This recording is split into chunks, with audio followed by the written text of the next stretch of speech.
Ngayon mga kaibigan, ay nandito ako sa isang birthdayan.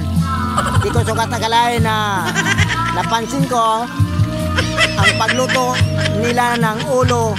Ang pangalan ng baboy na ito ay si Kakay. Ayan mga kaibigan, tingnan ninyo, binubuhusan ng mantika habang pinaiinit.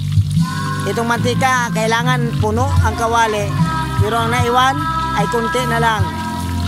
Siguro mga ilang minuto mga kaibigan, mga kababayan, ay ating palamigin ito. After na maglamig, uulitin na naman po natin ang paglagay ng mantika sa kawali at ulit-ulitin naman po buhusan itong si Kakay.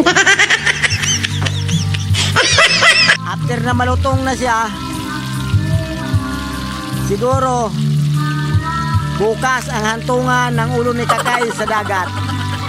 Maliligo kami at doon na magpinising ang kwento ng baboy na si Kakay. Baka interesado kayong magluto, itry lang ninyo dahil libreng-libre yan na i-share ko sa inyo. Okay, maraming salamat. Ang magaya, istingan ninyo. Ang ayaw, bahala kayo. Okay, bye-bye.